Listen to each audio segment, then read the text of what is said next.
बुल्ले शाह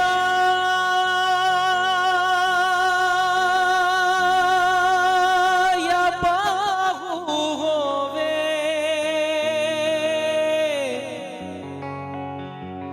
सब दाए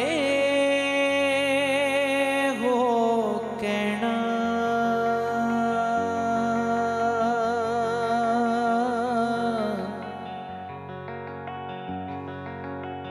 खुश रवे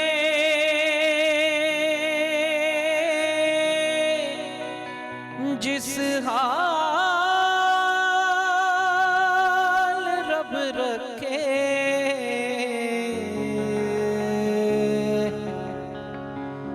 किसे नू कुछ नहीं कहना।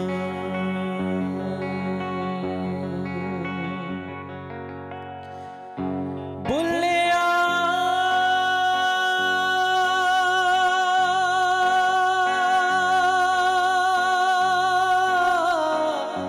तेरा शहर कसूर, तेरा शहर कसूर की होया हर बंदा, की होया हर बंदा इत्थे है मजबूर। बुल्ले दा शहर कसूर,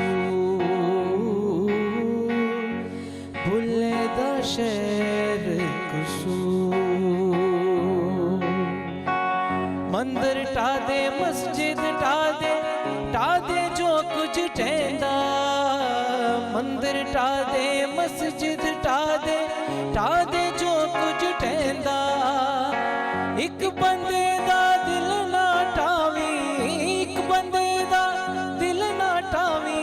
रब दिलां विच रहिंदा, रब दिलां विच रहिंदा, रब दिलां विच रहिंदा, रब दिलां विच रहिंदा। वेरी नाइस भाई, थैंक यू सो मच। अस्सलाम वालेकुम दोस्तों, मैं फ़हीम अब्बास आप सब देखने वालों को खुश आमदीद कहता हूँ न्यूज़ कैफ़े में, और उम्मीद करता हूँ कि आप सब खैरियत से हैं और आज के दिन का एक बेहतरीन खूबसूरत सा कामयाबियों से भरा हुआ आगाज़ कर चुके हैं। मोहित भाई ने इतना खूबसूरत कलाम पेश किया है हमारे शो के आगाज़ में, और मेरे जहन में बहुत सारी बातें आ रही। बुल्ले शाह एक ऐसी हस्ती का नाम जिन्होंने अपने सारी ज़िंदगी अपने कलाम के ज़रिए यही कोशिश की कि किसी तरह लोगों में आसानियाँ, अक़ल और शऊर बांटी जाए। बट आज बुल्ले शाह के शहर कसूर की जब सूरत हाल देखते हैं, अचानक हमारी नज़र पड़ती है तो बड़ा अफसोस होता है। आज अगर बुल्ले शाह ज़िंदा होते तो ये हालात देख के उन्हें भी शायद दुख होता कि मैंने सारी ज़िंदगी एक रोशनी दिखाने के लिए अल्लाह और उसके रसूल के क़ानून के मुताबिक ज़िंदगी गुजारने के लिए मैंने जो एक सारी ज़िंदगी गुजार दी, उसका ये हाल कर रहे हैं ये लोग। ज़ैनब का वाक़या याद आ जाता है जब भी कसूर का जिक्र करते हैं, और उसके वो तो उससे तो हम सब वाकिफ़ हैं कि जो भी सूरत हाल हुई, मगर जो बातें बाद में हमारे सामने आई, अकल दंग रह गई देख के कि इंसान क्या वाकई ऐसी मखलूक है कि अपने नफ्स के हाथों वो इस कदर मजबूर हो के अपने ही पौधे के पत्तों को कुचलना सीख लेते हैं हम लोग। मुझे बड़ा ही एक वो अजीब महसूस हुआ मतलब एक आम आदमी, एक आम नॉर्मल आदमी वो ऐसी हरकत करना क्या उसके गुमान में भी नहीं आ सकती, वो सोच भी नहीं सकता। आखिर क्या करें, अफसोस के साथ हमारे यहाँ ऐसी सोचें मौजूद हैं। अब उन सोचों को भी कुचलना होगा। और हमारे पास, इस रियासत के पास उन सोचों को ख़त्म करने के लिए, उनको कुचलने के लिए कानून मौजूद है। उसके ऊपर अमल दरामद की ज़रूरत है। जो भी फैसला है, जो भी होना है, इतने हमारे पास मजबूत, इतने बड़े बड़े इदारे हैं, जल्द से जल्द सारी चीज़ों को करके एक अवाम के सामने लाया जाए कि ऐसा कोई वाक़या हुआ था और उसके बाद जो है उसका ये नतीजा निकला है। तो आप में से अगर किसी के जहन में भी ऐसी सोच गलती से भी अगर पल रही है तो उसका नतीजा देख लें और फिर जो भी करना है करें। जो झंग से एक बंदे को गिरफ्तार किया गया है, तैमूर मकसूद नामी शख्स, उसके बारे में जब उस सारी रिपोर्ट सामने आई तो मैं तो हैरान रह गया कि बच्चों की, इसी तरह मासूम बच्चों को पकड़ के उनके साथ अगवा करके उनकी ज़्यादती करना, उनकी फहश तस्वीरें बनाना, उनकी फहश वीडियोस बनाना और उसे दूसरे ममालिक में भेजना और उसके इवज़ लाखों और करोड़ों रुपए कमाना। क्या हम जिस कौम पे, जिन लोगों पे फ़ख्र करते हैं, क्या उनमें कुछ लोग ऐसे भी हैं? आखिर ये जो चाइल्ड पोर्नोग्राफी जिसका हम सुन रहे, क्या है, क्या ज़हनी कैफियत क्या हो सकती है? क्यों एक शख्स इस हद तक गिर सकता है? आजकल करंट अफेयर्स में और आज शाम के शोज़ में और हर वक्त हम खबरों में भी इसका जिक्र सुन रहे हैं। तो आज हमने कोशिश की कि अपने प्रोग्राम में इस पे बात तो करें कि आखिर है क्या ये और क्यों ये सब कुछ ऐसा हो रहा है। मैं अपने मेहमानों का आपके साथ तारुफ करवाता हूँ। हमारे साथ जो मेरे पहले मेहमान, ये एडवोकेट, इनका नाम है ज़िया अव्वान साहब। हम आपको खुश आमदीद कहते हैं। अस्सलाम वालेकुम। कैसे हैं ज़िया साहब? और ज़िया साहब के साथ हमारे साथ जो दूसरे मेहमान हैं, हमारे सीनियर जर्नलिस्ट हैं, इम्तियाज़ फ़ारहान साहब। हम आपको भी खुश आमदीद कहते हैं। अस्सलाम वालेकुम। इम्तियाज़ साहब, कि किस स्टेज पे हम लोग पहुंचते जा रहे हैं? अजीबो गरीब वाक़यात, मतलब जैसी जैसी ख़बरें आती हैं, कभी कभी तो ऐसा लगता है कि शायद यहाँ पे कानून नाम की कोई चीज़ नहीं। सिंध में किसी वडेरे ने एक डॉक्टर के भाई का कान काट दिया इस वजह से कि डॉक्टर जो है चल के खुद उधर नहीं जा सका। एक बच्ची के साथ ज़्यादती हो जाती है, माँ बाप के सामने बच्चे को छीन के लेके चले जाते हैं। इधर जहाँ कोई एक आम आदमी जो वैसे ही बेचारे का बुरा हाल है, जिसे कोई बच्चे को स्कूल दाखिल करवाना पड़ जाए तो उसके लिए स्कूल नहीं है, प्राइवेट दाखिल करवाना पड़े उसके पास पैसे नहीं है, अस्पताल जाना पड़ जाए तो उसके पास एक लंबी कतार है, कोई मिल जाए तो उसके पास बेड नहीं है, अगर बेड मिल गया तो उनके अपने बैठने की जगह नहीं है बेचारे।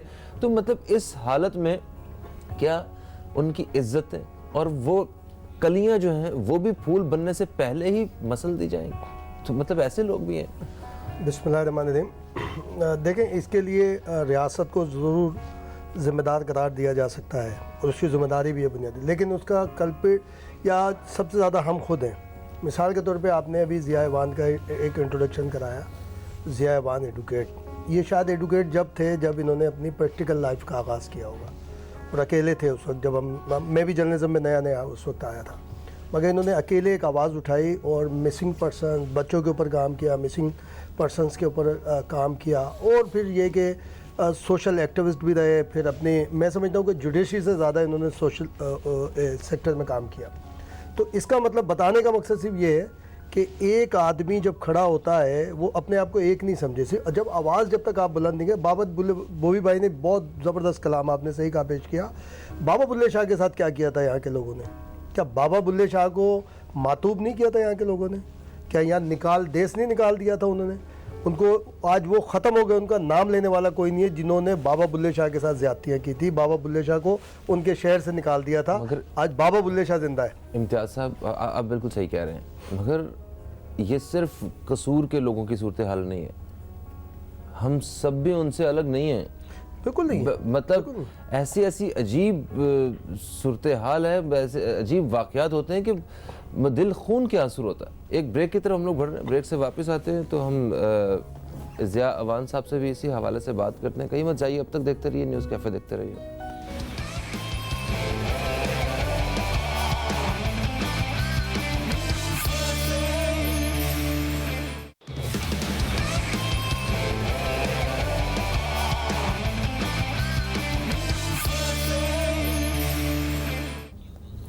जी दोस्तों, आज हमारी टीम ने आप दोस्तों के लिए जो मौजू मुंतखब किया है वो है चाइल्ड पोर्नोग्राफी, और हमारे साथ मेहमानों में मौजूद हैं एडवोकेट ज़िया अवान साहब और उनके साथ साथ इम्तियाज़ फ़ारान साहब मौजूद हैं जो कि सीनियर सहाफ़ी हैं। जी ज़िया भाई, ये जो सूरत हाल है इस पर जिस तरह के वाक़यात हो रहे हैं तो कभी कभी तो ऐसा लगता है कि यहाँ लोगों को कानून से कोई डर ही नहीं, कानून की तरफ से कोई रोक टोक ही नहीं।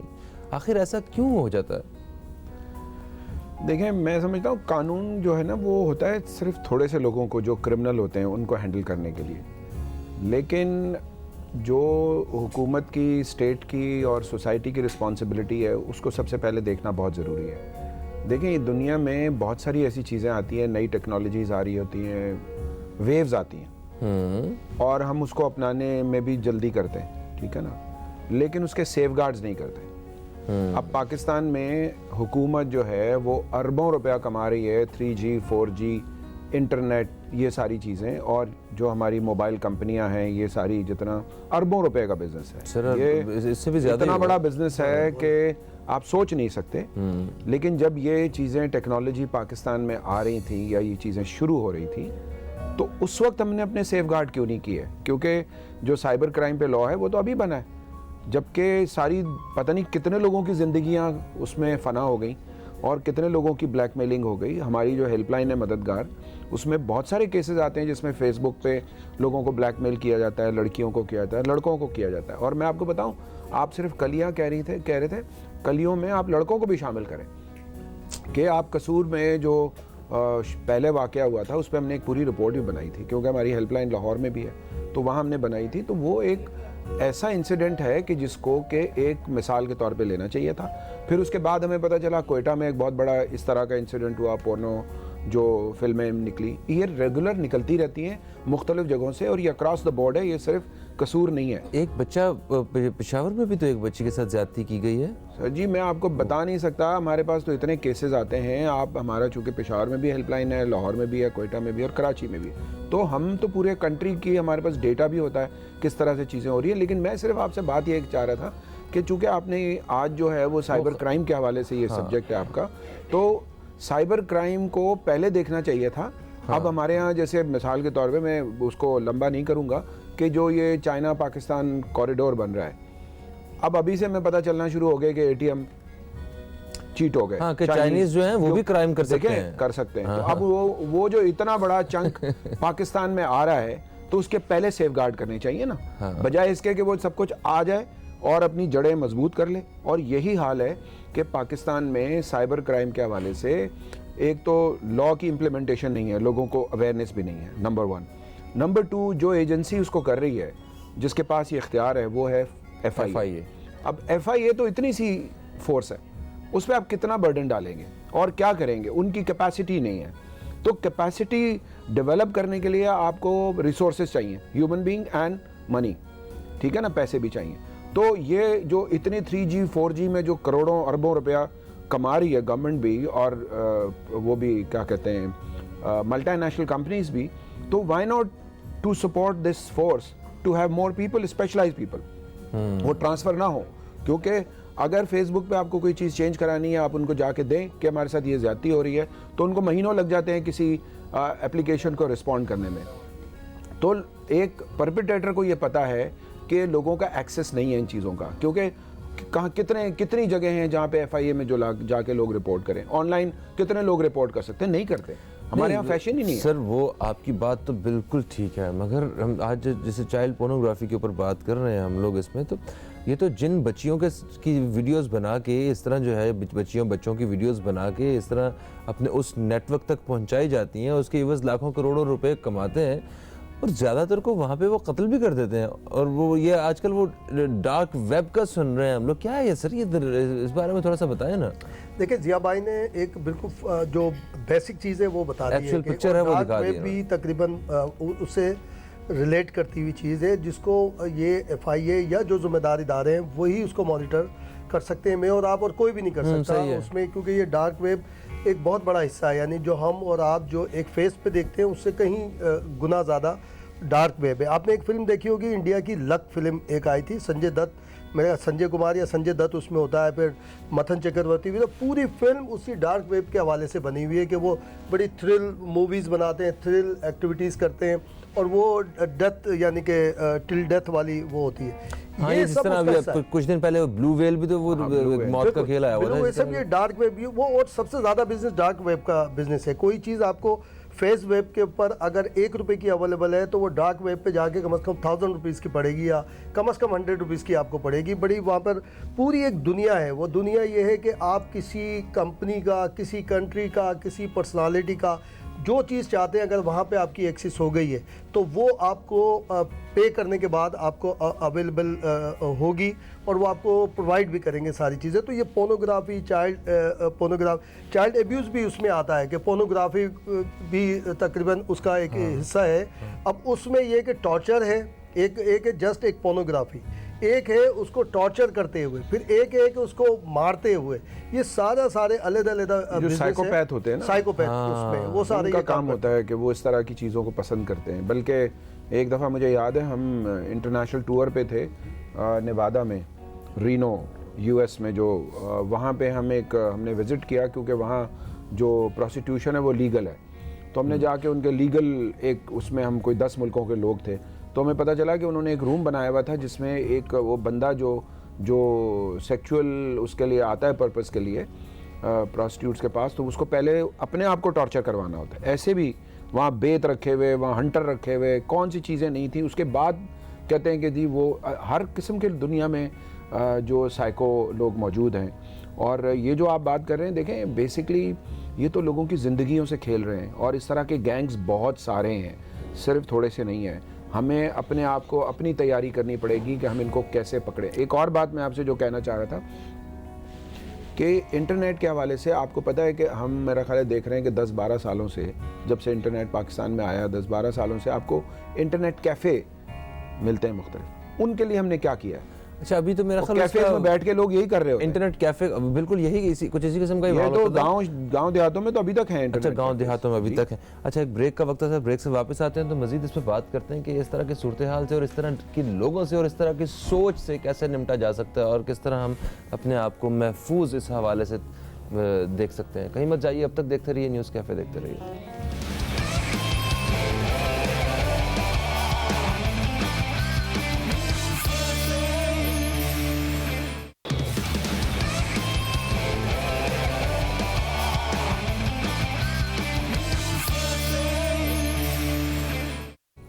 ये दोस्तों, एक वक्फे के बाद हम फिर से आप दोस्तों की खिदमत में हाज़िर हैं और आज हम बात कर रहे हैं चाइल्ड पोर्नोग्राफी और बच्चों के हवाले से जितनी गैर महफूज जगह हमें महसूस होना शुरू हुई है, इस हवाले से हम बात कर रहे हैं। एक कॉलर हमारे साथ है, ज़रा इन्हें शामिल करते हैं। अस्सलाम वालेकुम जी, कौन है हमारे साथ? Hello hello. हाँ हेलो, अस्सलाम वालेकुम। वालेकुम अस्सलाम जी जनाब, कौन सा बात कर रहे हैं? भाई साहब, आप बहुत दिनों के बाद पकड़े गए हैं। मैं काफी कोशिश कर रहा था आपसे बात करने की। आपकी आवाज बड़ी गूंज के आ रही है। हाँ, ये आप बताइए। मेहदी मोहम्मद बात कर रहा हूँ, मैं कराची से। जी मेहदी मोहम्मद साहब जी, आपसे ये बात करनी है कि ये जो आपने टॉपिक छेड़ा है बहुत अच्छा है। हाँ, देखिए, पाकिस्तान के अंदर कोई एक कानून नहीं चल सकता जब आप उसी टाइम पे उसको सजा न दें। अच्छा। सऊदी अरब में जाएं, जब जाएं, जब चोरी करते तो उसके हाथ काट दिए जाते हैं, ठीक है। उस दिन भी वो वकील साहब आए थे आपके प्रोग्राम में, कह रहे थे ह्यूमिलिटी का कोई कानून है तो हम उसके ऊपर जो जोर जबरदस्ती नहीं कर सकते। क्यों नहीं कर सकते आप उसी टाइम पे उसको सजा देने का यही तरीका है कि जिस वो जो दरिंदगी कर रहा है उसमें इंसानियत ही खत्म हो गई जब ही वो कर रहा है ना। ऐसे तो क्यों हमारे सरबराह की माँ बहनों को कोई नहीं छेड़ता? क्योंकि पुलिस तो फौरन एक्शन लेती है। और ये गरीब आदमी जो है जिनकी बच्चों के साथ ये गुनाह किया जाता है उनकी तो सुनाई नहीं है। तो पाकिस्तान के अंदर कभी कोई कानून बन ही नहीं सकता इंसानियत का। आप ऑन दी स्पॉट सजा दे, कोई पुलिस की जरूरत नहीं है। कोई आदमी पकड़ा गया उसके ह्यूमन ऑर्गन को काट दे। मेहदी साहब, ह्यूमन ऑर्गन ही नहीं होगा तो पूरे काम करेगा ही नहीं वो। ठीक है मेहदी साहब, आप बिल्कुल सही कह रहे हैं, आप सही कह रहे हैं। जाओ पुलिस के पीछे जाओ, ये जाओ वो जाओ, आप देखें थानों के अंदर कभी इंसानियत है? आप इस्लाम की बातें कर रहे हैं। आपकी माँ बहन कभी अकेले जा सकती है? तो यहाँ जाना कोई थाने के अंदर रिपोर्ट कर सकती है? किस बात का इस्लाम है यार? ये धर्म भी तो खत्म होनी नहीं है। क्यों? अच्छा मेहदी साहब, आप माशाल्लाह मुझे एक अरे बात तो सुनिए, हमारी भी बात सुन ले। अरे इंसानियत तो कौन सा मेहदी साहब हेलो, बात सुनिए। आप क्या समझते हैं, आप भी तो इसी सोसाइटी का हिस्सा है ना हमारी तरह, आप क्या समझते हैं कि ये सब कुछ क्यों पैदा हो रहा है और किस जगह पे एक गलती और कमजोरी नजर आती है? ये जो इस तरह की जो सोच है ये हुकूमत खुद तो नहीं तैयार कर रही ना, वो है तो अवाम से ही निकल रहे हैं। हाँ, बाद में एक्शन लेने वाली बात, उनको जो सजा की बात कर रहे हैं उसमें अगर इतनी जल्दी अगर सजा उसी वक्त दे दी जाए तो उसमें बहुत सारे, आपको पता है अपने हालात का, जिस पुलिस का जिक्र कर रहे हैं, जिन अवाम का जिक्र कर रहे हैं, वो तो मासूम आदमी को भी तो इस तरह का इल्जाम लगा के फौरन उसे इस तरह की सजा तक पहुंचा सकते हैं। खैर आप बताइए कि आखिर वजह क्या लगती है आपको इस सब की? वजह ये लगती है, वो तो पता है कि भाई मैं थाने में जाऊंगा, कोर्ट चलेगा, कानून साथ निकल जाएंगे, होगा कुछ भी नहीं। नहीं तो क्यों ऐसा है, क्यों ऐसा है, आप क्या समझते हैं? हाँ। या पैसे मिला के छूटेंगे या पुलिस को मिलाकर छूटेंगे। चलो बहुत शुक्रिया, बहुत शुक्रिया, थैंक यू सो मच। देखें जो इनके जज्बात हैं, मेरा ख्याल है कौमी सतह पे लोगों के जज्बात हैं कि ऐसे जो मुजरिम हैं या मुलजिम हैं उनको फौरी सज़ा दी जाए, लेकिन इसका ये मतलब नहीं है कि वो तो उनके जज्बात हैं। मैं समझता हूँ कि वो ठीक जज्बात हैं कि इंसान चाहता है कि इंसाफ हो। उनका लुबे लुबाब हमें ये नज़र आ रहा था, अपने जज्बात का इजहार कर रहे थे और फ्रस्ट्रेशन का इजहार कर रहे थे। उन्होंने मिसाल दी सऊदी अरब की। आपको पता है सऊदी अरब में कितना करप्शन है, इतना करप्शन है कि आप सोच नहीं सकते। और इवन शहजादे बंद हुए हैं और पैसे दे के अभी निकले, ठीक है ना, बहुत सारे जो रॉयल फैमिली के लोग हैं। तो ये मिसाल देना कि सऊदी अरब में जो है ना कानून है और हाथ काट देते हैं पैर, वो एक बात ये है कि हमारे मज़हब में भी ये अगर किसी को आप पकड़ते हैं तो उसको आप मौका देते हैं, ठीक है ना, कि आप वो अपना डिफेंस चाहे करें, क्योंकि ये हमारे मजहबी तौर पे ये हमारे वो है कि किसी पे अगर आपको केस चलाना है तो उसको मौका देंगे, उसके बाद आपको जो लॉ ऑफ द लैंड है उसके मुताबिक उसको आप सजा दें। सर हमारा पाकिस्तान का जो दस्तूर है ये भी तो इस्लाम की रोशनी के ऐन मुताबिक बना है। नहीं, उसके मुताबिक नहीं बना। अच्छा, बात यह है कि पाकिस्तान में जो क्रिमिनल जस्टिस सिस्टम है या इंसाफ का निज़ाम है वो अवाम की तवक्कुआत के मुताबिक और जो हमारी ज़रूरत है उसके मुताबिक नहीं है। मैं सारी ज़िंदगी हो गई लॉ के प्रोफेशन में, तो मैं जो देखता हूँ मुझे ऐसा लगता है कि हमारा जो अदालतों का निज़ाम है और हमारा जो पुलिस की इन्वेस्टिगेशन का सिस्टम है, हमारा जो फोरेंसिक का सिस्टम है, हमारा जो लैब का सिस्टम है, ये मेडिको लीगल का सिस्टम है, ये सारे जो हैं इसको सर्जरी की ज़रूरत है। इसको इंजेक्शन से आप मसला हल नहीं कर सकते। इसके लिए पॉलिटिकल विल की ज़रूरत है कि इस पूरे निज़ाम को इस तरह बनाए कि जो लोगों की तवक्कुआत हैं, मेहदी साहब जैसे लोगों की, कि भाई क्विक एक जस्टिस मिले। और क्विक जस्टिस हो सकता है, वो इस तरह हो सकता है कि मैं आपको बताऊं कि कराची में 2010 में एक वाक़या हुआ, 5 साल की बच्ची, उसको रेप करके मर्डर करके कचरे में डाल दिया, बिल्कुल ज़ैनब की तरह का केस था। 2010 की बात कर रहा हूँ, गिजरी के इलाके में। और फिर वहाँ पे लोगों ने हंगामा किया, रोड ब्लॉक किए, सारा कुछ हुआ। वो केस, उसमें जो है ना वो बच्ची के जो वालिदैन थे हमारे पास आए, हमारी हेल्पलाइन के पास, हमने उनको हेल्प आउट किया।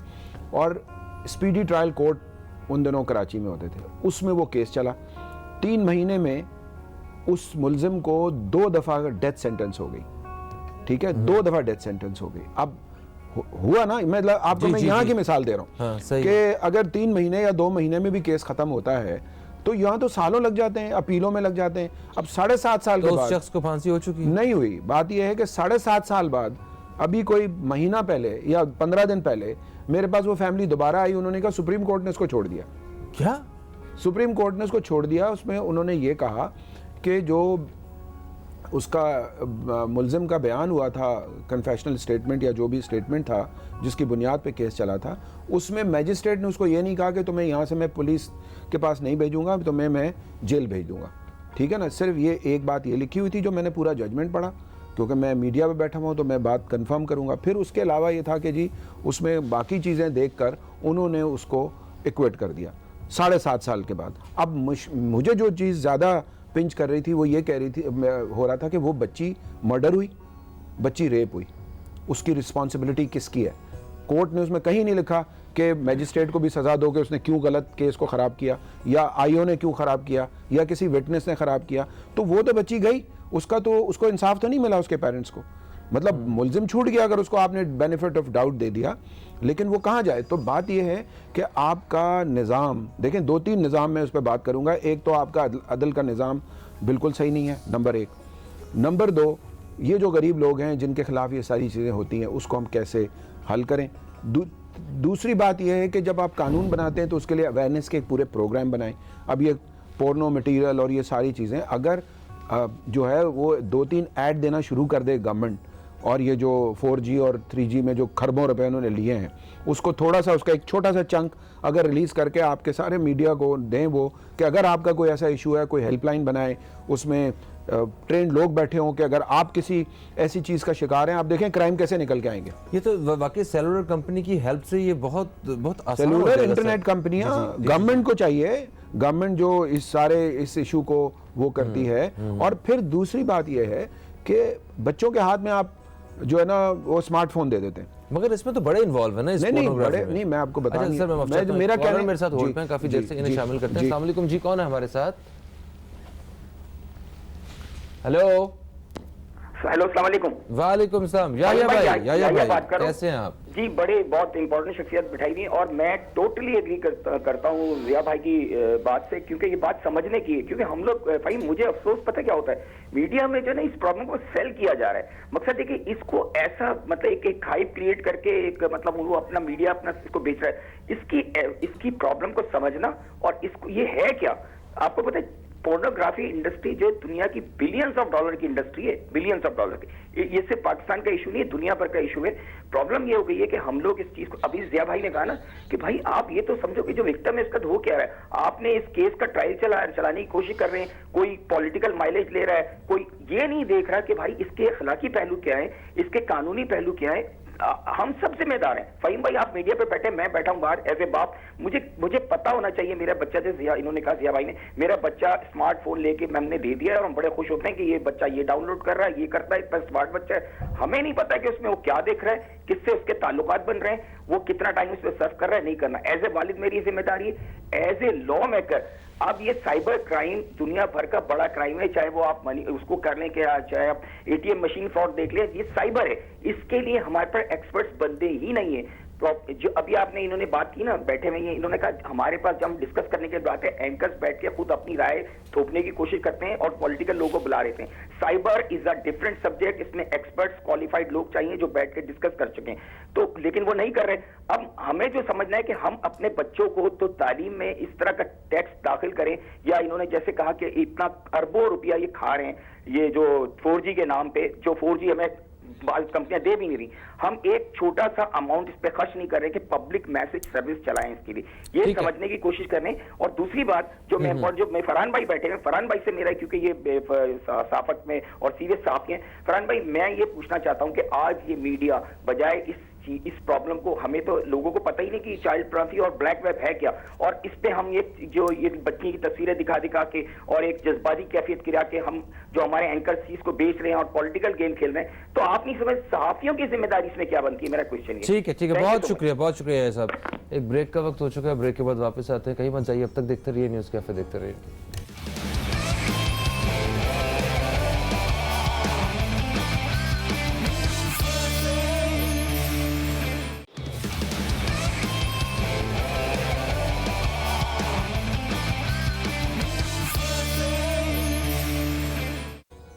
दोस्तों एक वक्फे के बाद हम फिर से आप दोस्तों की खिदमत में हाजिर हो चुके हैं। वक्फे से पहले फरहान भाई हमारे साथ यही लाइन पे थे, उन्होंने सवाल किया कि आप क्या समझते हैं कि इस मौके पे जब हालात इस मोड़ पे हैं तो तब सहाफ़त की तरफ से जो है ना, जो सहाफ़ी हैं हमारे, उनकी क्या जिम्मेदारियाँ होनी चाहिए? देखिए, जो जिम्मेदारी होनी चाहिए कतन नहीं हो रही। और इस पर अब बात यह है कि चैनल्स पे जो इस तरह के सीरियस प्रोग्राम कर रहे हैं, मैं समझता हूँ उनमें से 20% होंगे जो जिनका जर्नलिज्म से ताल्लुक़ होगा या उस एथिक्स को फॉलो कर रहे होंगे। अदरवाइज़ जो याया ने एक बात की कि क्राइम को सेल किया जा रहा है, इश्यूज़ को सेल किया जा रहा है, ये बिल्कुल सही बात है। लेकिन आप ये देखें ना कि जो ज़िया भाई ने बात की, ये भी हमें करनी चाहिए। सिर्फ पुलिस के ऊपर हम सारी बात डाल देते हैं, सिर्फ पॉलिटिशियंस के ऊपर डाल देते हैं, लेकिन ये जुडिशरी क्या कर रही है, जिनके पास यानी हर तरह के इख्तियारात हैं कि अगर कोई जज गलत फैसला कर दे तो उसकी अपील हो सकती है, उसके खिलाफ कार्रवाई नहीं हो सकती। आप कोई ऑफिसर, कोई बड़े, मिसाल के तौर पर प्राइम मिनिस्टर कोई गलती कर दे तो उसकी पनिशमेंट है, लेकिन कोई जज, छोटे से छोटा जज अगर गलती कर दे या उसके किसी को यानी उसकी ज़िंदगी भी ख़त्म हो जाए, उसको सिर्फ ये कि उसके अगेंस्ट अपील हो सकती है, नहीं हो सकती। ये जिम्मेदारी जुडिशरी को भी लेनी पड़ेगी। गलती तो ठीक है, मगर देखें वो भी हमारी सोसाइटी का हिस्सा है। उनमें से ये ऐसा भी तो पॉसिबल है कि कोई एक शख्स ऐसा इस ओहदे पे कुछ क्राइम कर दे, गलत जानबूझ के कुछ गलत कर दे, ऐसा भी तो हो सकता है। देखें वो उसकी क्या सजा है? वो तो उसी सोसाइटी में होता है ना कि जहां आप उसको आपको ये पता हो कि आप छूट जाएंगे तो आप वो करते रहेंगे। जब रूल ऑफ लॉ अगर किसी कंट्री में हो और कानून की पासदारी और कानून का डर हो, यही ड्राइवर जो यहाँ से जाके दुबई में गाड़ी चलाता है तो वो लाइन से उसका अच्छा भी नहीं निकल सकता, क्योंकि उसको पता है कि वो लाइन से निकलेगा तो 5,000 दिरहम जो उसकी 3 महीने की तनख्वाह है वो उसको देनी पड़ेगी उस लाइसेंस को रखने के लिए, और उसके पे वो चार्ज भी लग जाएगा कि ये पहले वायलेट कर चुका है। वहां जाके नहीं करते, वहां पे जाके वो इंसान के बच्चे बन जाते हैं। यहाँ क्यों नहीं बनते? यहाँ कानून उस तरह का नहीं है कि जिसमें हर एक को पता मैं छूट जाऊंगा, फोन करूंगा। आपको क्या लगता है कि यहाँ डंडा होना चाहिए, क्या लोगों का अवेयरनेस होना चाहिए, क्या होना चाहिए? बात ये, मिसाल के तौर पे अगर कोई ट्रैफिक की वायलेशन करता है तो मोटरसाइकिल वाले को तो आप खड़ा करके मुर्गा बना देते हैं और जितनी हद तक से बात करते हैं। जो बड़ी गाड़ियों में आपको पता है कि उन्होंने कहा है जी पीछे आप गार्ड नहीं बिठा सकते, गन नहीं रख सकते, ये कितनी दफा चीजें आई हैं, ठीक है ना। अब भी आप देखें ऐसे दंदनाते फिर रहे होते हैं, काली गाड़ियां हैं, वो जैसे जा रही होती हैं, आप सोच ही नहीं सकते कि जो उनका वो जैसे हटा रहे होते हैं लोगों को। और अब तो मैं देख रहा हूं कि इवन जजों की गाड़ियों के हवाले से भी आगे जो उनके आगे पीछे जो वो चल रहे होते हैं, वो किस तरह से हतक-आमेज तरीके से गाड़ियों को हटा रहे होते हैं। तो आई थिंक इंसानों की इज्जत करना, इज्जत होना बहुत जरूरी है लोगों की। मतलब ऐसी कोई गाड़ी गुजरे तो ऐसा लगता है कि जैसे आप शायद पता नहीं कौन 4-5 साल पहले की बात है, आपको जिस तरह वो हटा रहे होते हैं, हट जाए ऐसे गन सीधी करके, मतलब हम कोई क्रिमिनल के साथ। और वो कौन लोग हैं, वो और उसको देख नहीं रहे होते, पुलिस नहीं देख रही उसको, ये कौन लोग हैं? यही तो क्राइम है सारा। और आप देखें जो आप पोर्नोग्राफी की बात कर रहे हैं, पोर्नोग्राफिक, जैसे फरहान साहब ने भी कहा कि हम सबकी रिस्पॉन्सिबिलिटी है कि हर एक लेवल पे, गवर्नमेंट के लेवल पे भी हम बात कर रहे हैं, जुडिशरी के लेवल पे भी, इन्होंने जर्नलिस्टों के हवाले से भी बड़ी खुल के बात की। I think we have to come out with that. और मैं ये देख रहा था जो ज़ैनब का वाक़या हुआ तो बहुत सारे लोग बैठे हुए, कानून नहीं है, कानून होना चाहिए। अरे भाई बात सुनो, कानून है, अमल नहीं है। और बहुत सारी इसमें दूसरी ज़िया भाई, वो जो मेहदी साहब का फ़ोन आया था, मेहदी साहब से मेरा भी ये सवाल बनता है कि आपने अपनी कितनी जिम्मेदारी पूरी की है? क्या इमरान उस मोहल्ले में नहीं रहता था? यानी इमरान का पड़ोसी कह रहा है मुझे पता ही नहीं ये करता क्या है, उसके सामने के दुकान वाला कह रहा है पता नहीं मैं मुझे करता क्या है, उस मोहल्ले की एक खातून ये कह रही हैं कि जनाब उसकी बच्ची के साथ भी इसने ज़्यादती की कोशिश की। जब उसके घर पर गए तो उसकी फैमिली ने इसको ना सिर्फ ये कि मना कर दिया बल्कि उल्टा हमसे लड़ने लगे। जब ज़ैनब का वाक़या हुआ तो वो खातून, वो फैमिली क्या बता नहीं सकती थी लोगों को कि जनाब ये बच्चे पे, इस बंदे पे हमें शक था? जिम्मेदारी हम पूरी नहीं कर रहे ना अपनी। सर फरहान, एक और भी तो बात है, यहाँ पे कोई भी शख्स जो है वो ऐसे मामलात से दूर रहता है, उसे पता है कि एक दफ़ा मैंने अगर इसके खिलाफ गवाही दे दी तो मुझे कौन प्रोटेक्शन मान लिया फ़हीम। देखें आपके पास एक सादा लिफाफा लिखें, आप पूरी डिटेल लिखें, लिख दें ISI ऊपर, उसके लिख दें IB, लिख दें MI, लिख दें थाना और डाल दें डब्बे के अंदर। लेकिन जाएगा। फरहान भाई, एक मैं आपसे बात करूंगा कि इस मुल्क में आप खत लिखें प्रेसिडेंट को, प्राइम मिनिस्टर को, किसी को भी खत लिखें सिवाय चीफ जस्टिस के, आपके खत को कोई नहीं देखता। आप अमेरिका के प्रेसिडेंट को खत लिख दें, वो आपको जवाब दे देंगे। नहीं ज़िया भाई, मैं एजेंसीज की बात कर रहा हूँ। एजेंसीज काम जरूर शुरू कर देती हैं, मॉनिटरिंग जरूर शुरू कर देती हैं, और हमें उन्हें ज़रा भी क्लू मिल जाता है उसके ऊपर काम हो रहा होता है। एजेंसीज का कम से कम ये है कि अच्छा। वो अपना काम शुरू कर देती हैं, अब उनको ज़रा भी क्लू मिला तो वो कंटिन्यू हो जाएगा, नहीं तो वो फिर ब्रेक कर देते हैं। ये कम से कम होता है। हमें सबको अपनी अपनी जिम्मेदारियां पूरी करनी पड़ेंगी, बताना पड़ेगा। और बच्चे देखें, मैं 2 रोज़ पहले की बात है, हमारे ऑफिस में पुलिस वाले और एक PCHS में एक बच्चे को लाए, बहुत खूबसूरत बच्चा, बहुत प्यारा सा, घर से हो गया था। उस बच्चे को मैंने देखा, हमने पूरे ऑफिस में मिसाल दी, उसने कोई चीज़ पानी तक नहीं पिया किसी के हाथ। उसने कहा मैं किसी की गाड़ी में नहीं बैठूंगा, मुझे वॉक करवाओ, जिधर ले जाना है मुझे पैदल लेके जाओ, मैं अपनी पिक नहीं बना दे दूंगा। इसका मतलब है उसकी फैमिली ने उसको बहुत अच्छा ट्रेन किया और बहुत छोटा बच्चा था। This is very important. बिल्कुल, Yes. ये हमें बात करनी चाहिए। कल देखें, कल मेरे ऑफिस में एक मीडिया ब्रीफिंग थी और उसमें 2 बच्चे आए हुए थे, 10 साल और 11 साल के 2 बच्चे, और वो दोनों अलग अलग घर से। उनको एक ट्रस्ट ने अपने पास रखा था 3 महीने से। उनको वो बच्चे 11 साल और 10 साल के वो ड्रग लेते थे, वो समद बॉन्ड लेते थे, वो चर्स पीते थे, चोरियां करते थे। और जब उनसे सारी बात पूछी दोनों बच्चों से तो पता चला कि उनके माँ बाप उनसे करवाते हैं, क्योंकि वो कहते हैं पैसे लेकर आओ, ठीक है ना। अब वो जब डिटॉक्सिफाई हो गए तो उसके बाद पेरेंट्स अब आके लड़ रहे हैं उस ट्रस्ट पे कि हमें बच्चे वापस करो। बच्चा जाना नहीं चाह रहे दोनों। अब वो हमारे पास ले आए कि भाई आप हमें लीगल साइड इसकी बताएं कि हम क्या कर सकते हैं, ठीक है ना। तो हमने उनको बताया लीगल साइड के इस सूबे के अंदर, सिंध में, पार्टीशन से पहले जब बॉम्बे हमारा सिंध का दारुल खिलाफा होता था, तो उस वक्त से एक कानून मौजूद है जिसमें, जो अमेरिका में कानून है कि अगर कोई माँ बाप भी बच्चों के साथ ज्यादती करें तो वो आप उसकी कस्टडी ले सकते हैं, कोर्ट और पुलिस ले सकती है। ये कानून हमारे मुल्क में प्री पार्टीशन से मौजूद है। अमल कहाँ है? अमल नहीं है। अगर बच्चे के साथ क्रूअल्टी जो माँ बाप भी करते हैं, कभी कभी सिर्फ बाहर के लोग नहीं करते। देखें, ये जो 2 बच्चे मैंने आपको बताए, ये स्ट्रीट पे जितने आपको बच्चे नजर आ रहे हैं, ये मेजॉरिटी का, मैं चाहता हूं कि जिस तरह उन्होंने बहुत अच्छा कदम उठाया चीफ मिनिस्टर सिंध ने, उन्होंने कहा जी स्कूलों में जितने बच्चे आते हैं उनका मेडिकल होना चाहिए। ये जो स्ट्रीट के बच्चे हैं इनका मेडिकल लीगल करेंगे तो मेजॉरिटी जो है वो सेक्सुअल अब्यूज का शिकार है। सही sir, thank you sir, thank you so much Ziyawan साहब और इम्तियाज़ फारान साहब। प्रोग्राम का जो पहला हिस्सा वो अपने अख्ताम की तरफ आया। अच्छा दोस्तों, जो मेरे मेहमानों की जो भी गुफ्तगू रही उसमें जो एक चीज़ हासिल है वो सिर्फ यही है कि हर शख्स को अपने तौर पे काम करने की ज़रूरत है। और जो हम खुद से इस बात का तयन कर लेते हैं ना कि मैं बिल्कुल ठीक हूँ, मैंने जो किया है वो बिल्कुल ठीक किया है, जो सामने वाला है वही गलत है। थोड़ा सा हकीकत पसंद हो के अपने गिरेबान में झांकने की ज़रूरत है। अपने बच्चों को बेहतरीन तरबियत देने की ज़रूरत है आज के इस माहौल के मुताबिक। और एक्चुअली जितने भी ये क्रिमिनल्स हैं वो भी किसी के बच्चे ही हैं। अगर उन्हें भी सही, अच्छी, बेहतरीन तरबियत मिली होती तो शायद वो कभी इस क्राइम की तरफ ना आते। एक ब्रेक की तरफ बढ़ रहे हैं, ब्रेक के बाद वापस आएंगे तो हमारे साथ कुछ और मेहमान होंगे और हम एक और मौजू पर बात करेंगे। कहीं मत जाइए, अब तक देखते रहिए न्यूज़ कैफ़े, देखते रहिए।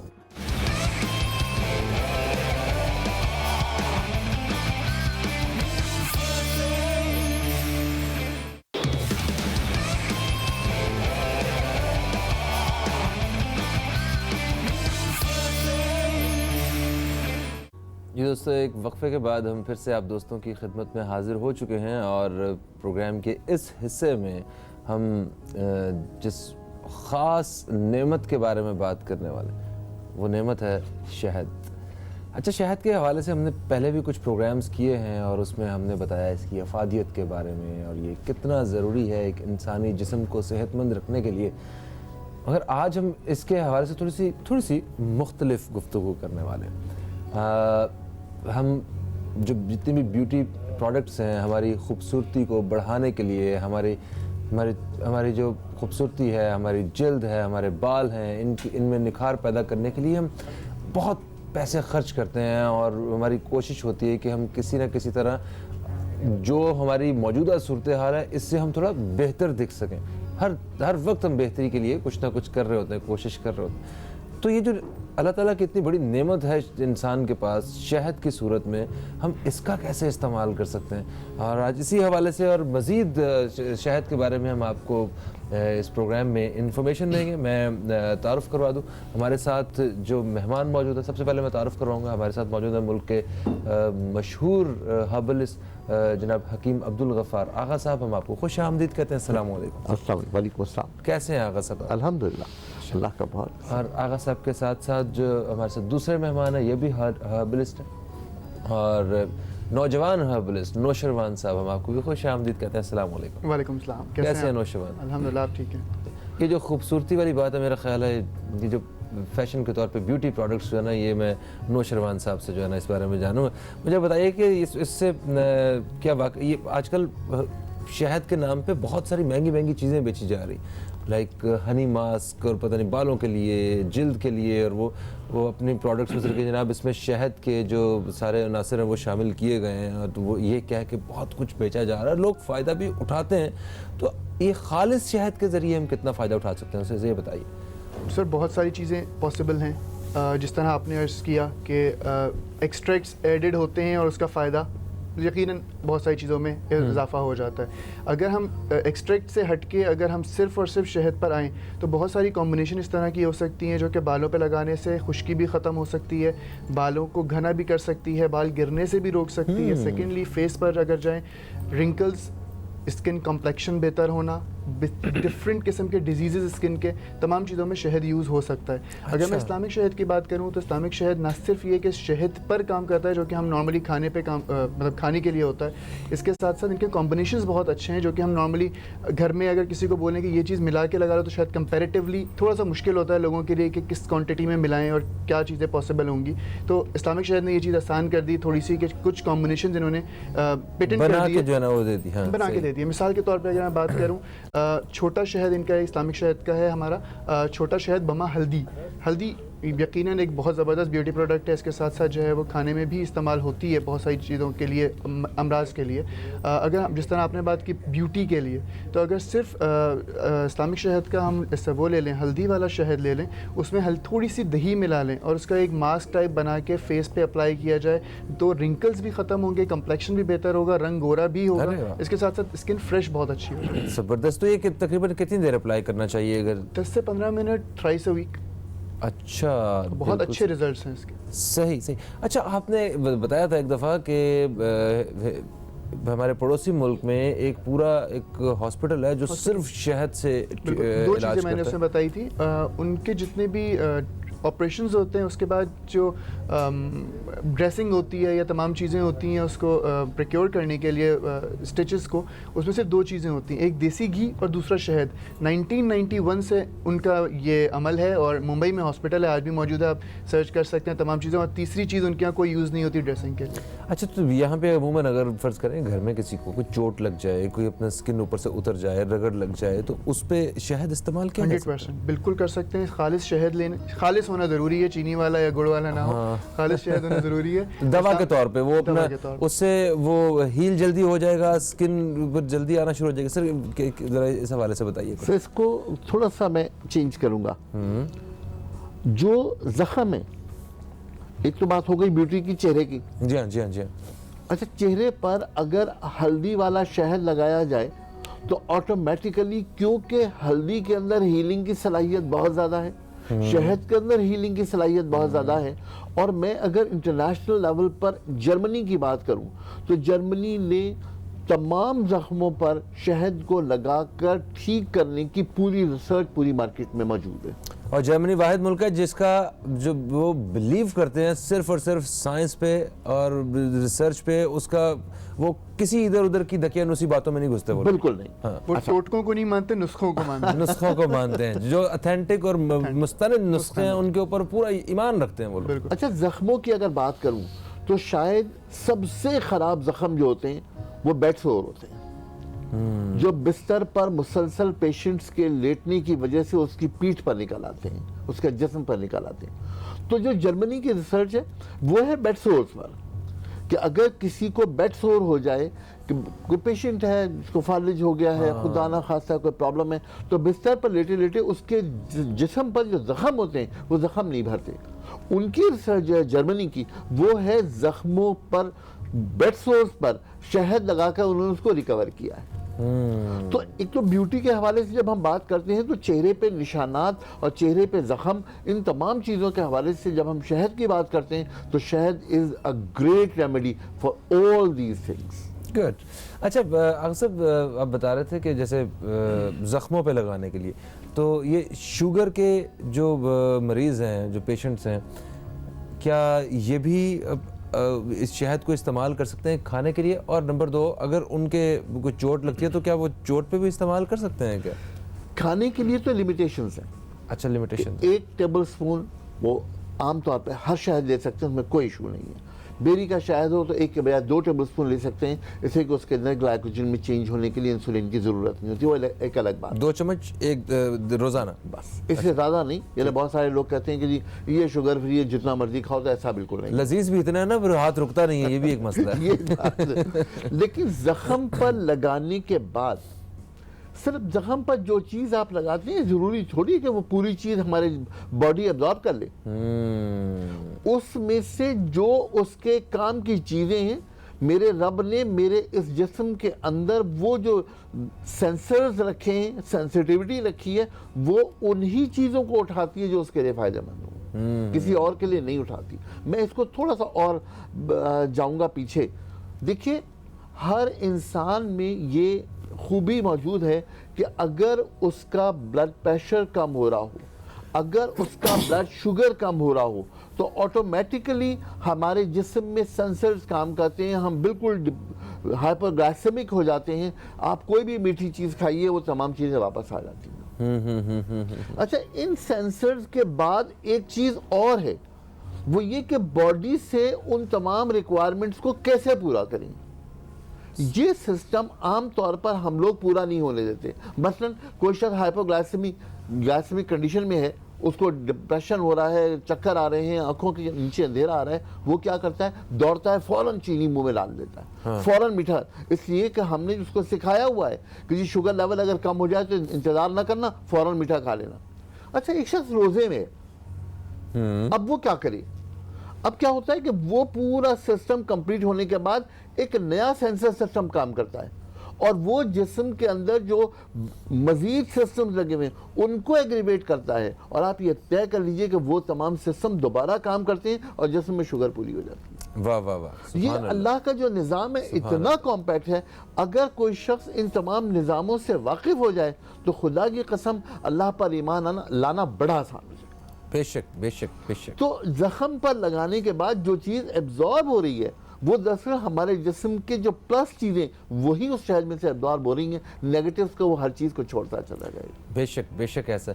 यही तो वो सारी चीज़ें हैं कि जिसको देखने के बाद इंसान जो है वो मजबूर हो जाता है, और वो कि वाकई कोई रब है जो ये सब कुछ बना, जिसने एक एक चीज़ पैदा की है।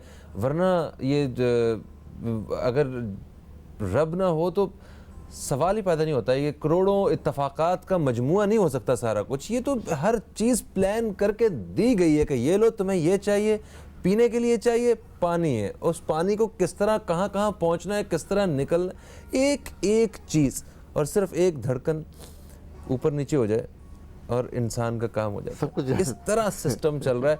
मेरे एक दोस्त हैं, वो सर्जन है, और वो कहते हैं कि जब भी सर्जरी के लिए पेट को ऐसे खोलता हूँ तो मुझे खुदा याद आ जाता है। बेशक बेशक। कहते हैं वो जिस तरह वो सारा कुछ एक पैक हुआ होता है, हम कर तो लेते हैं मगर हम उस तरह उसे पैक नहीं कर पाते हैं। वो ये अल्लाह का ही काम है, सिर्फ रब एक का काम। कोई और दूसरी ताकत हो ही नहीं सकती। रब जैसे वो चकबस ने कहा था, जिंदगी क्या है अनासिर में ज़हूरे तरतीब, मौत क्या है इन्हीं अज्जा का परेशान होना। वाह वाह वाह वाह वाह वाह वाह। सर कॉलर हमारे साथ है, शामिल करेंगे। अस्सलाम वालेकुम जी, कौन है हमारे साथ? हेलो अस्सलाम वालेकुम, कौन है हमारे साथ? वालेकुम अस्सलाम, तायरा बात कर रही हूँ वाह कैंट से। माशाल्लाह, आज अभी ये 2 मिनट जो पहले बातें हुई है ना, सुन के वाकई रब याद आ गया। Thank you so much, thank you so much. बातों से ताकत मिल गई है। क्या बात है जनाब, बहुत शुक्रिया, आपकी मोहब्बत है। और वाह कैंट से पता नहीं मुझे बहुत कुछ याद आना शुरू हो गया। इतना खूबसूरत छोटा सा शहर पाकिस्तान का। हाँ बिल्कुल, वाह गार्डन भी है। जी हाँ वाह गार्डन, वो बहुत हसीन जगह है। असलम मार्केट भी तो है। असलम मार्केट। वैसे बाय द वे अब वाह कैंट बड़ा हो गया है। वालेकुम अस्सलाम जी। अस्सलाम वालेकुम आगा साहब। जी वालेकुम सलाम बेटे। आगा साहब, मेरे साथ ये बहुत अरसे से प्रॉब्लम है कि सर्दियां जब भी होती हैं मेरा मुंह जो है जलता है। गर्मियों में इतनी गर्मी होती है, मेरे साथ कभी इस तरह नहीं हुआ, लेकिन सर्दियों में इस कदर जलन होती है, वो कैफियत बर्दाश्त नहीं होती।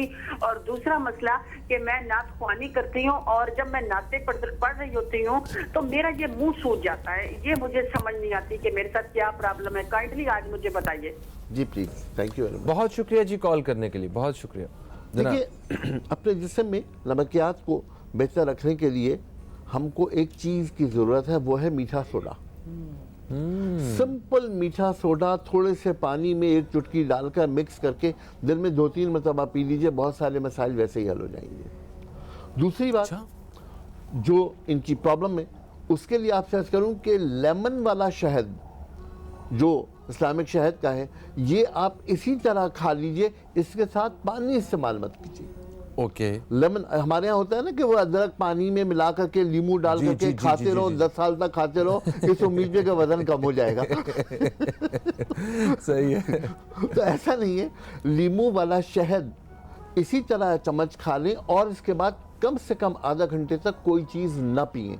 वो हमारे जो जख्म है मुंह के और मैदे के, उन्हें आहिस्ता आहिस्ता जा करके तमाम चीज़ों को हील कर देगा। सही। अच्छा अगर साहब, अभी आपने कहा कि जो मीठा सोडा है आप उसको इस्तेमाल कर सकते हैं।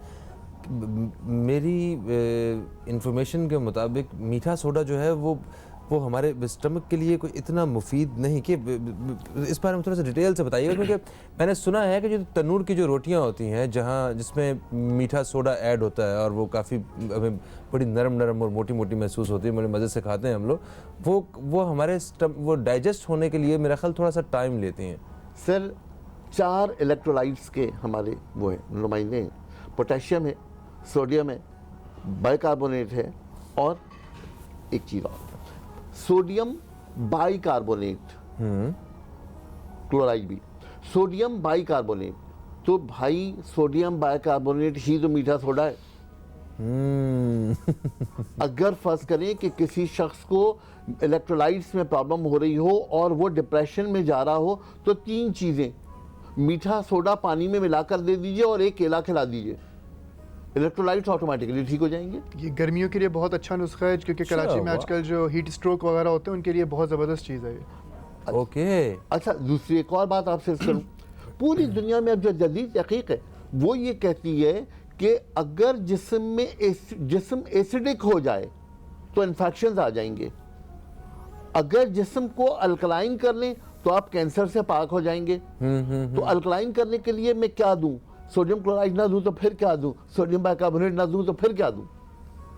यानी पूरी दुनिया अब बदल रही है, वो कहानियां पूरी होगी। अच्छा पूरी हो गई कहानियां वैसे। अच्छा हाँ, वैसे तहकीक भी तो आए दिन जो है ना बदलती रहती है। जिस तरह एक तहकीक अभी पिछले दिनों पढ़ रहा था, उसमें यह था कि अंडे की जो सफ़ेदी है ये कहते थे खा लेनी चाहिए, जर्दी नहीं खानी चाहिए, वो गर्म होती है बड़ी। अच्छा उस दिन मैंने एक तहकीक पढ़ी तो मैं उसमें और परेशान हो गया। कुछ लोगों ने ये तहकीक की, उन्होंने कहा जो जर्दी है ना ये खा लेनी चाहिए, सफ़ेदी नहीं खानी चाहिए। तो बंदा खाए तो क्या खाए? पूरा अंडा खाए। पूरा अंडा खाए। और अब ये नई तहकीक है कि दिल के मर्ज में मुब्तला अगर कोई शख्स कम से कम हफ्ते में 6 अंडे नहीं खाता तो वो अपने साथ जुल्म करता है। ओके। पूरे अंडे, सफेदी या जर्दी नहीं, पूरे complete अंडे। egg। अच्छा ये ब्रायलर हो या देसी हो वो एक अलग बात। वो एक अलग बात है, उस पर बात करेंगे। लेकिन आज सर मैं एक बात और आपकी इजाज़त से करना चाहता हूँ, इंशाल्लाह हम नेक्स्ट ब्रेक पे करेंगे। वो ये कि क्या हम शहद को चीनी का नेमुल बदल कर सकते? क्या बात, बिल्कुल जनाब। हम आपको एक वक्फे की तरफ बढ़ रहे हैं, वक्फे से वापस आएंगे तो इस हवाले से बात करेंगे कि शहद को क्या चीनी का नेमुल बदल बना सकते हैं। कहीं मत जाइए, अब तक देखते रहिए न्यूज़ कैफे, देखते रहिए।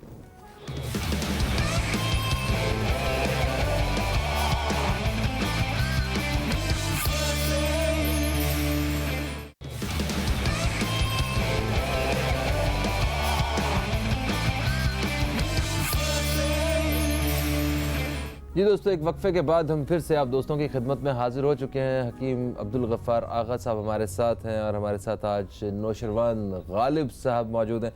अच्छा तो क्या शहद को शक्कर का यानी कि ये जो चीनी हम इस्तेमाल करते हैं उसका नेमुल बदल बनाया जा सकता है? यकीनन बनाया जा सकता है। मैं 3 चीज़ें अर्ज करूँ। आज पूरी दुनिया में ब्राउन शुगर का बड़ा नाम है। जी जी जी। 389 calories in sugar in 100 grams. 389। Okay. ठीक है सर, जाइए गूगल कीजिए, ब्राउन शुगर में 377। बड़ा कोई तीर मार लिया ये। यस। ये इतने बड़े धोखे में रखा हुआ है सर आप ये देखिए, ये सिर्फ मार्केटिंग है। हाँ। सिर्फ मार्केटिंग है और कुछ भी नहीं है। जो केमिकल डलते हैं सिवाय उसकी क्वांटिटी की कमी के, ब्राउन शुगर में और क्या फर्क है वाइट शुगर से? कुछ भी नहीं। 389, 377 ये फर्क है ब्राउन शुगर में और शुगर में।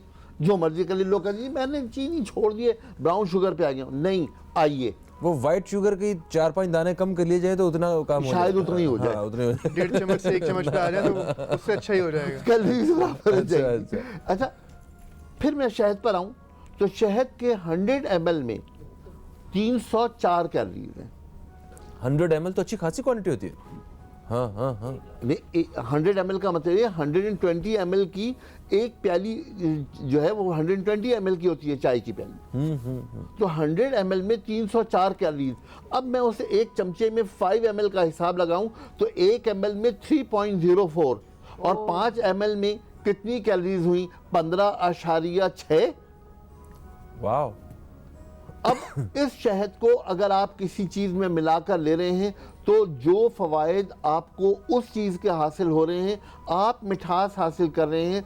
अब उसके बाद शहद से आप क्या हासिल कर रहे हैं, आप उसकी सेहत के हवाले से क्या क्या चीज़ें हासिल कर रहे हैं, अपने जिस्म के केमिकल कंपोजिशन को बेहतर करने के लिए वो शहद आपको क्या दे रहा है, और वो शहद आपकी इम्यूनिटी को डेवलप करने के लिए क्या दे रहा है, और वो शहद आपके फ्री रेडिकल्स को कम करके एंटी कैंसर हमारे सब्सटेंस को बेहतर कर रहा है, वो क्या कर रहा है। अब अगर आप इसको चीनी को छोड़कर, तमाम केमिकल्स को छोड़कर अगर आप शहद पर आते हैं तो आप कितने बेनिफिट उठा सकते हैं। वाह, क्या बात। अच्छा गालिब साहब आप बताइए, नौशरवान भाई, कि चीनी जो है, मतलब अब हमारी तो ज़रूरत बन चुकी है, हर चीज़ में हमें चीनी चाहिए। अगर इसको स्किप कर दिया जाए अपनी ग़िज़ा में से, ठीक है, तो उससे कुछ नुकसान तो नहीं पहुंचता? सर नुकसान तो मेरा नहीं ख्याल का कोई पहुंचता है, लेकिन जिस तरह आगा साहब ने बताया वो शुगर लेवल वाली जो बात थी वो कहाँ गई? यकीनन है शुगर एक इंपॉर्टेंट पार्ट है ज़िंदगी में। ऐसा नहीं है कि आप शुगर को 100% स्किप कर सकते हैं, लेकिन उसके ज़रिए ज़रात और भी हो सकते हैं। जिस तरह मिसाल के तौर पर शहद है, फ्रूट्स हम लोगों के, मेरे ख्याल से फ्रूट्स जो है वो बहुत कॉमनली लोगों के यहाँ घर में बहुत ज़्यादा रेशो में आना बंद हो गए हैं। लोग कोशिश करते हैं कि मतलब एक जो रूटीन होना चाहिए फ्रूट्स का शाम के टाइम में, वो सिर्फ चाय और पेटीज़ वगैरह जो कि गैर मयारी और तमाम चीज़ें हैं वो उस पर आ गए हैं, वो शायद थोड़ा सा गलत है। बट जिस तरह आप बात करें शहद और नींबू बदल की बात, तो शहद और फ्रूट्स हमारे बहुत एक अच्छी सोर्स हो सकता है इस न्यूट्रिशन को भी पूरा करने के लिए हमारे, और इसके साथ साथ शुगर कंटेंट को भी पूरा करने। बिल्कुल सही। अच्छा आगा साहब, एक कॉलर की तरफ बढ़ रहे हैं ज़रा, फिर उसके बाद मैं ज़रा और आपसे ये नेमुल बदल के हवाले से मैंने एक और चीज़ भी पूछनी है। अस्सलाम वालेकुम जी, कौन है हमारे साथ? फ़हीम भाई, क्या हाल है? बिल्कुल ठीक ठाक, आप बताइए। फ़हीम भाई बहुत प्यारा प्रोग्राम कर रहे हैं, खसूसी तौर पे आज जो प्रोग्राम है ना, माशाल्लाह यकीन करें इतनी खुशी होती है आगा साहब को देख के कि जैसे ईद का समा होता है। क्या बात है, आगा साहब की बस पर्सनैलिटी माशाल्लाह ऐसी। जी, इनका एक एक जो नुस्खा है ना वो बहुत कीमती होता है। बेशक बेशक। अल्लाह ताला इनको जिंदगी दे और आपका प्रोग्राम इसी तरह तरक्की करता रहे। Thank you. आप क्या पूछना चाहती हैं आगा साहब? मैं पूछना चाहती हूँ कि आगा साहब से ये शहद से फैटी लीवर का इलाज किस तरह होता है, और दूसरा ये शुगर पेशेंट जो है वो कौन सा शहद खा सकते हैं और कितनी डोज ले सकते हैं? ठीक हो गया, आप प्रोग्राम देखिए। फ़हीम भाई आज तो हमें शहद गिफ्ट में भी होना चाहिए।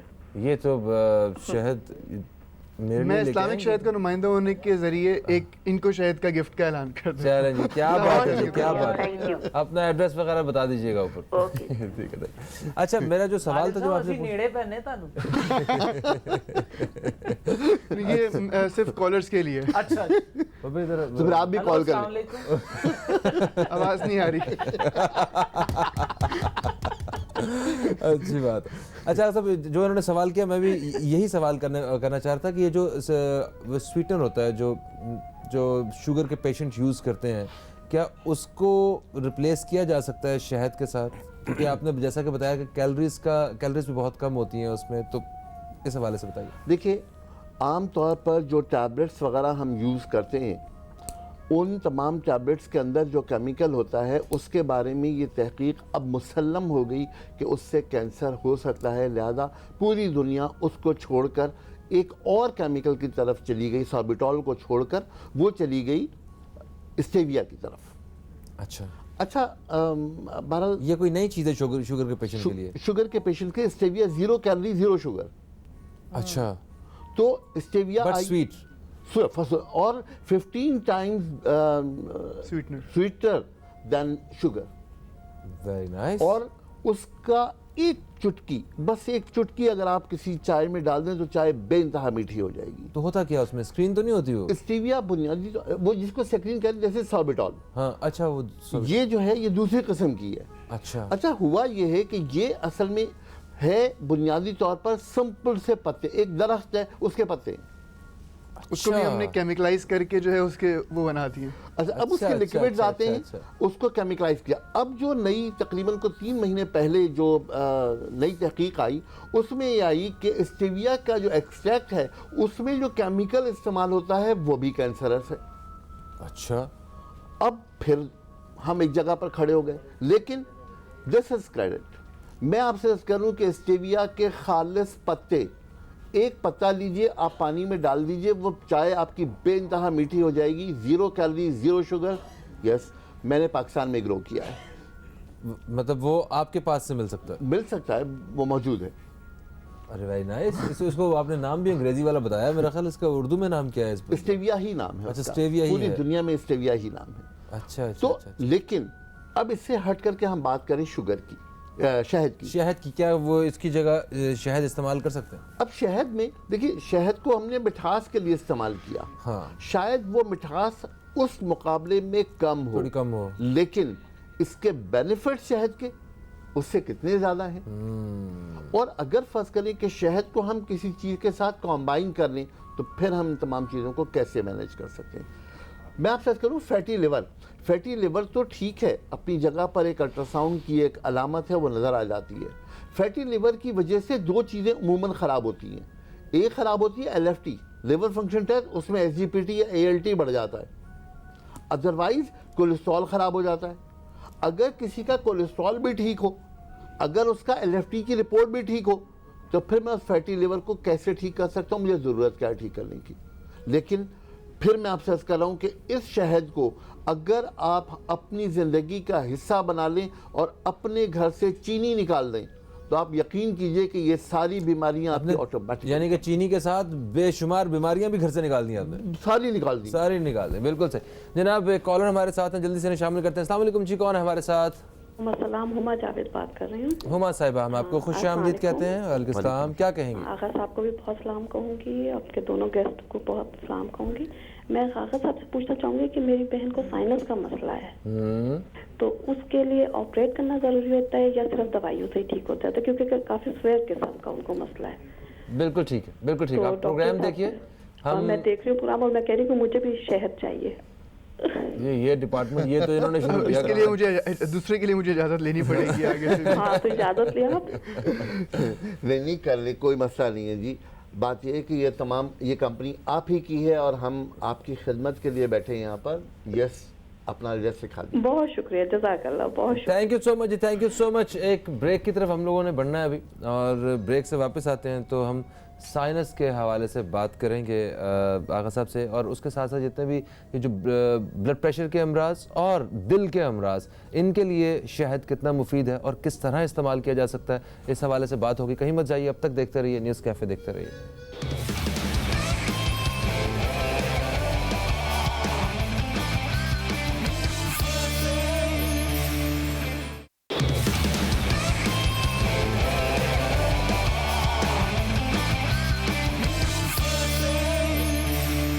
इमरान भाई, अभी वक्फे से पहले हमारे साथ एक कॉलर मौजूद थी जिन्होंने पूछा कि साइनस के लिए शहद क्या मुफीद हो सकता है, और उन्होंने ये भी पूछा कि क्या इसका इलाज सिर्फ सर्जरी ही है या उसके अलावा भी हर्बल ट्रीटमेंट में इसका इलाज मौजूद है? सर तफसील से अगर जवाब दूँ तो काफ़ी लंबा हो जाएगा। साइनस हम खुद शायद क्रिएट करते हैं। साइनस के पेशेंट्स हमारे यहाँ मौजूद ना हों, अगर जो है वो हम आजकल आप बच्चों को चेक करें, 2 साल से लेके 8 साल के बच्चे मुस्तकिल महीने में 3-4 महीने में एक दफ़ा तो एंटीबायोटिक का कोर्स लाजमी कर रहे हैं। हाँ बिल्कुल सर, मेरे ख्याल से तरीक़ेकार थोड़ा सा डिफरेंट होना चाहिए। एंटीबायोटिक कहाँ यूज़ होनी चाहिए और कहाँ यूज़ नहीं होनी चाहिए, वो एक बहुत इंपॉर्टेंट एक चैप्टर है। एंटीबायोटिक की अगर मैं बात करूं तो एंटीबायोटिक जो ज़्यादातर यूज़ होती है वो डिफरेंट ओकेजन्स पे यूज़ होनी चाहिए, जो कि हमारे यहाँ सिर्फ नज़ला खांसी है एंटीबायोटिक दे दी, वो मेरे ख्याल से थोड़ा सा नामुनासिब बात है। उसके अलावा और कोई दवा है क्या, मुझे बताइए। अल्लाह ताला का पूरा सिस्टम है। आप ये सोच लीजिए कि 2025 के बाद जब एंटीबायोटिक पूरी दुनिया में बंद हो जाएगी तो फिर बच्चे क्या करेंगे?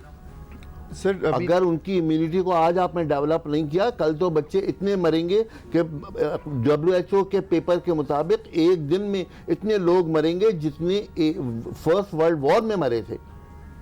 जस्ट बिकॉज हम क्या कर रहे हैं आपको नहीं अंदाजा। हम इनहेल कर रहे हैं कोई भी चीज़। एक बंदा जो कि लाड़काना में रहता है और दूसरा बंदा एक लंदन में रहता है, क्या आप समझते हैं कि दोनों पे एक ही जो रिसर्च है वो अप्लाई होनी चाहिए? एक बंदा नॉन पोल्यूटेड एरिया है, नॉन डस्टी एरिया है, और एक बंदा जो लालू खेत में रहता है मुस्तकिल बसों का पोल्यूशन भी ले रहा है मुंह में, और डस्टी माहौल भी है, और गार्बेज जो पड़ा हुआ है उसकी भी पोल्यूशन ले रहा है। तो अल्लाह ताला ने पूरा सिस्टम बनाया हुआ है, यहाँ पे नॉस्टल्स होते हैं, तमाम चीज़ें होती हैं, बाल से कचरा रुकता है। अब इसको कहीं ना कहीं साफ़ होना है। किसी भी चीज़ को पिघलाने के लिए हम सिर्फ इतना सा करते हैं कि हल्का सा उसको हीट करेंगे, वो पिघलना शुरू हो जाएगी। किसी भी चीज़ को अल्लाह ताला का निज़ाम है, छींकें आएंगी, खांसी आएगी, बुखार चढ़ेगा, हमारे फ़िल्टर्स रीक्लीन होने के लिए नज़ला बाहर बहेगा और रीक्लीन हो जाएगा। हम क्या करते हैं, हम रीक्लीन होने का टाइम ही नहीं देते उसको। हम उसको एंटीबायोटिक बुखार हो गया, नज़ला हो गया, हम रीक्लीन होने का मौका नहीं देते, हम एंटीबायोटिक खाते हैं, उसको बंद कर लेते हैं। नतीजा जो भी हम इनहेल कर रहे हैं, अंदर हमारे फिल्टर्स चौक हो चुके हैं। अब वो हल्के हल्के हल्के पहले साइनोसाइटिस के पेशेंट बनेंगे, then post nasal dripping start होगी, एट द एंड दमे के पेशेंट आप पंप लेना स्टार्ट कर दें। इलाज की अगर बात करूँ, अच्छा सर यहाँ पे एक चीज़ और, ये साइनस का एक वो भी इशू होता है ना कि वो कहते हैं कि गदूद शायद बड़ी होती है और उसको वो लेज़र से काट देते हैं, ऑपरेशन कर देते हैं और वो फिर बढ़ जाती है। तो ये क्या है, इसका क्या इलाज है? एक रूट कॉज आपने एड्रेस नहीं किया ना। वो जो पोल्यूशन ले रहे हैं आप, मुसलसल इनहेल कर रहे हैं, वो वहाँ जाकर इरिटेशन पैदा करता है। अल्लाह का निज़ाम क्या करे, उसको निकाले या ना निकाले।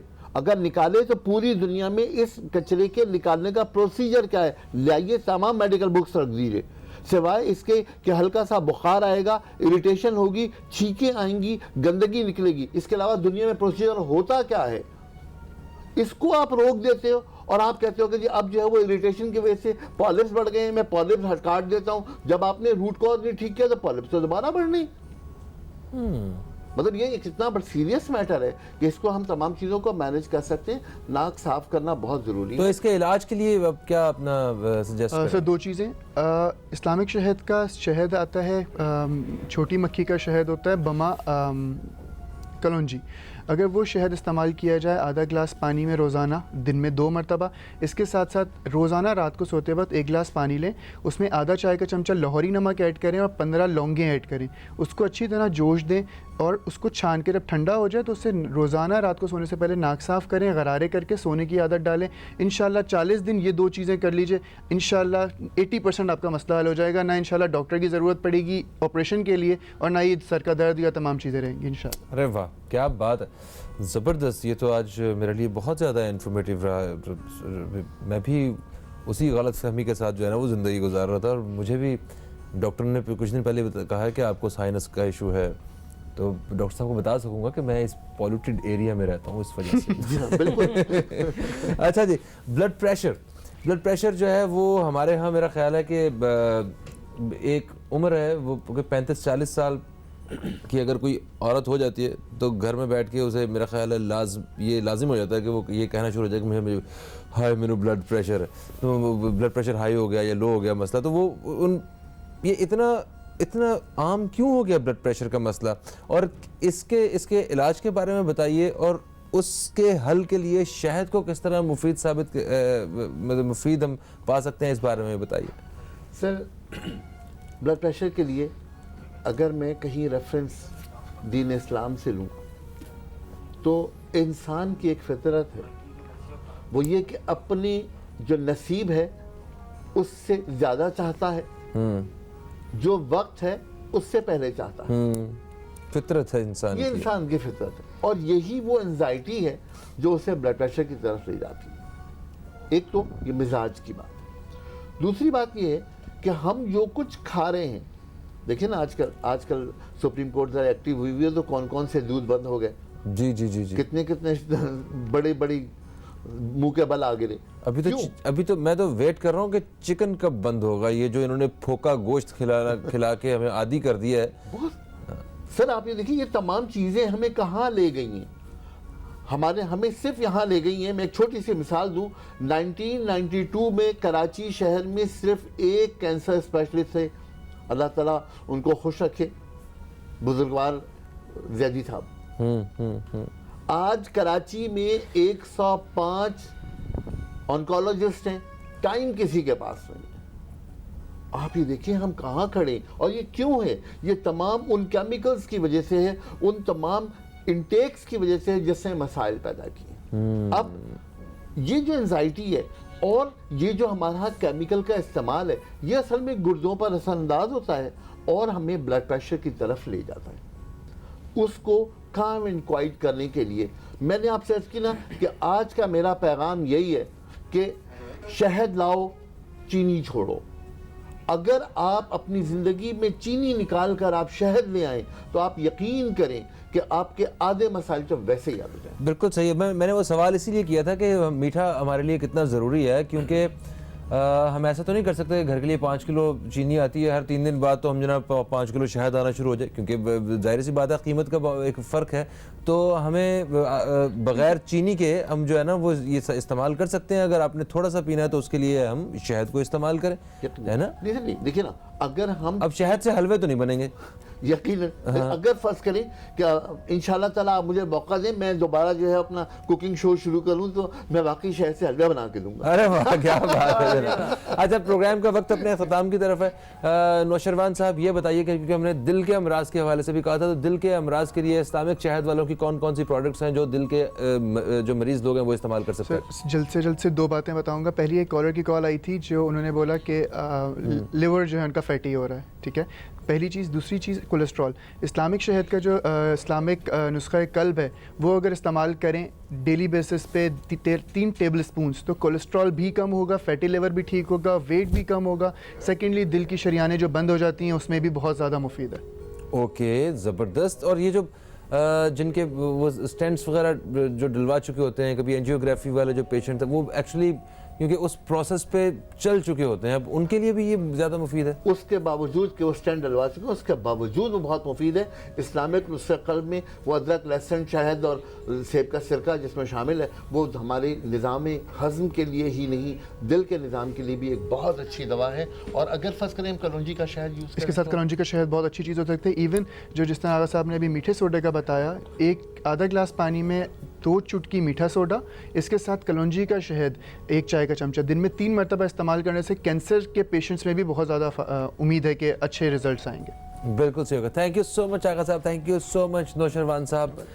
दोस्तों, हमारे प्रोग्राम का वक्त अपने अख्ताम की तरफ आ चुका है। फ़हीम अब्बास, फुरकान बॉबी और न्यूज़ कैफ़े टीम को दें इजाज़त। इंशाल्लाह आप दोस्तों से फिर मुलाकात होगी, तब तक के लिए खुदा हाफिज़। पाकिस्तान जिंदाबाद।